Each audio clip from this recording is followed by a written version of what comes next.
Pagdating ng September 1, malapit na, totally cashless na sa mga expressway, sa mga North Luzon, South Luzon Expressway. So ang mangyayari, RFID sticker. So, kailangan lahat ng may sasakyan may RFID na, kasi 2020 pa daw dapat yan sinasagawa na. Ado lang nagkaroon ng pandemic, kaya na-postpone yung dry run nila ng cashless. So ngayon kailangan fully cashless na. Ang kuha natin, magpa RFID na lahat ng may sasakyan na dadaan sa expressway. Kasi kamo din naman meron na, 2020 pa meron na yan, meron na ito, kaya hindi na natin problema. Kasi sinasabi nila, tulad ng San Miguel Corporation, yung sa South Luzon Expressway, yung mga naiyak Star Tollway, yan ang mga hawak kasi ng San Miguel, ay sinasabi na kukuha na rin sila ng cashless.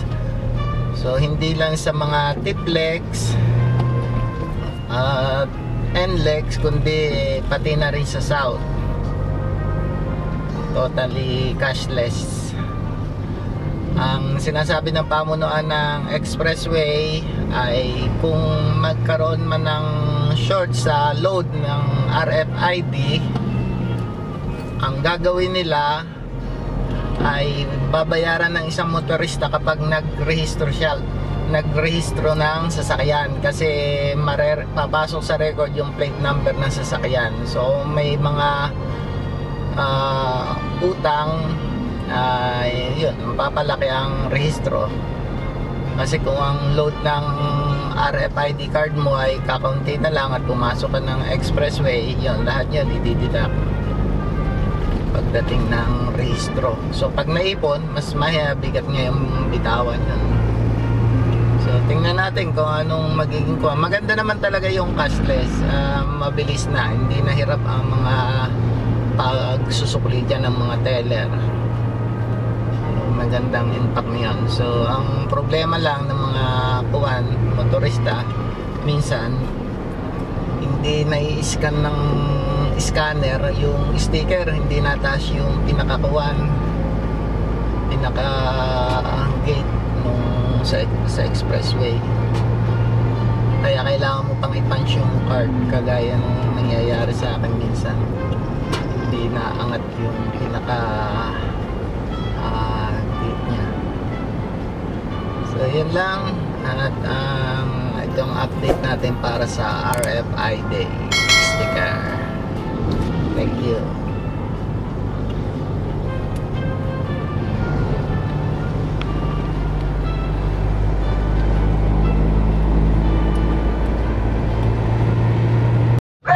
Paano natin poprotektahan ang RFID sticker? Yan dito sa ng headlight. Bali dalawa ito para sa TTLEX, NLEX. Ayan.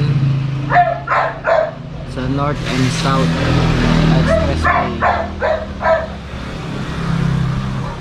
Lalagyan natin ng protection to, kasi baka pag nakaparking kalikutan ng bata, tanggalin. So okay naman yung pagkadikit ng sticker, kaya lang kailanganin natin ng second layer para hindi masira. Meron tayo ditong transparent na puwan to, yun sa headlight.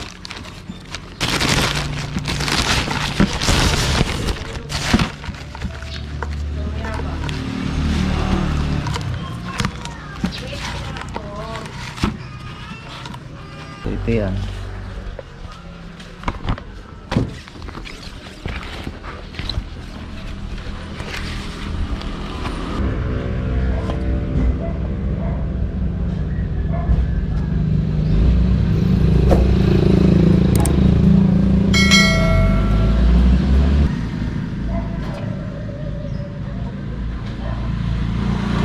Natin sa gitna pa para sakto lang.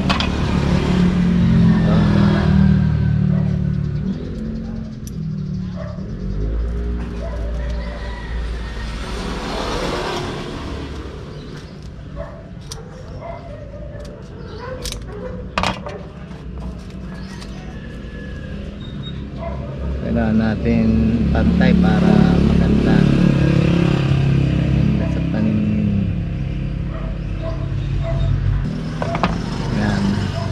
Meron na tayong dalawa na transparent.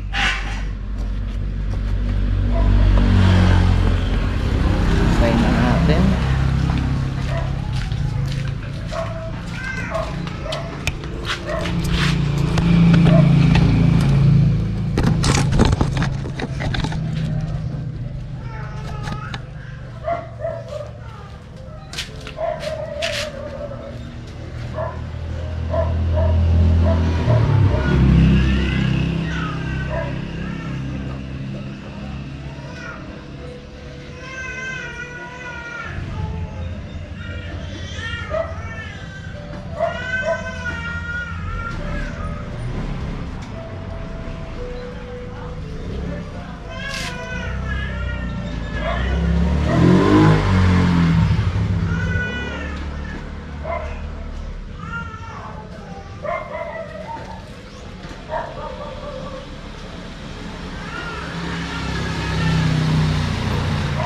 Gusto ko pa siyang putulan dahil sobrang haba niya.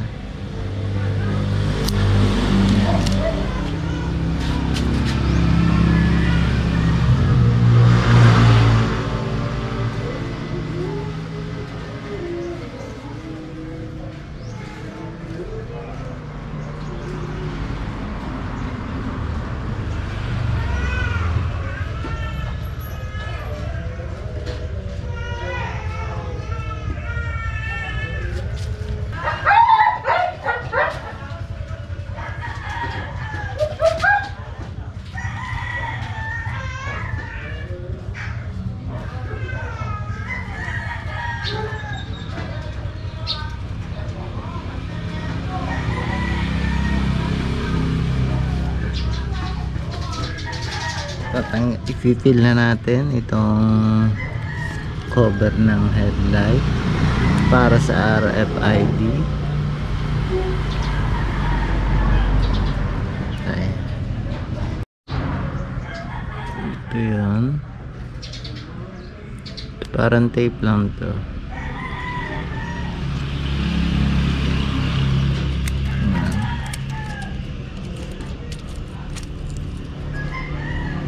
Ito yung ididikit natin.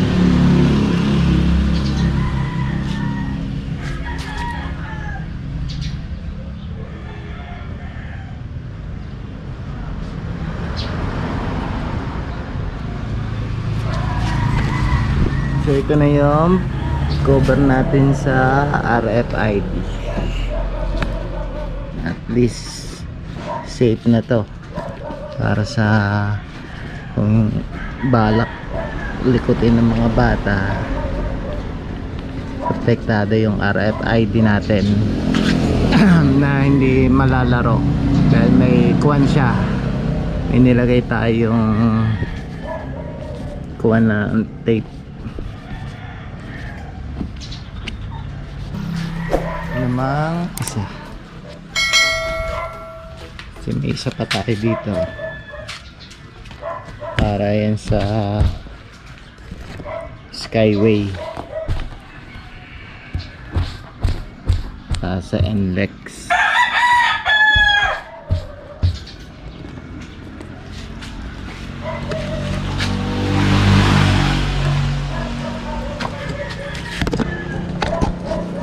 Tanggalin din natin yung tape.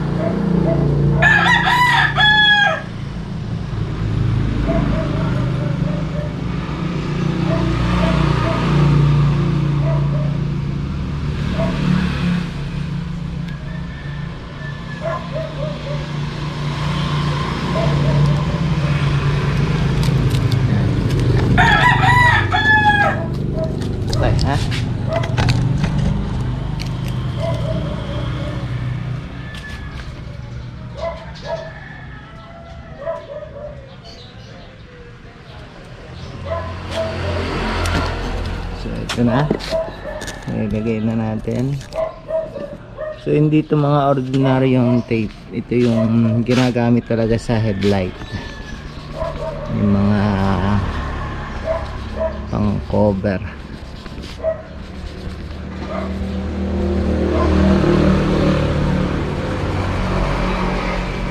So ayan, hindi na siya halata.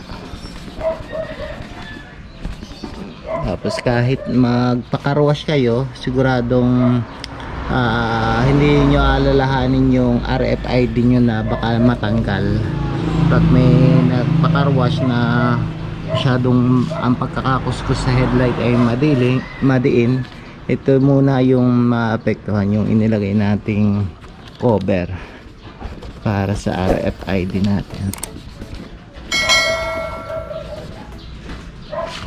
Ayan. So basa naman to kasi transparent.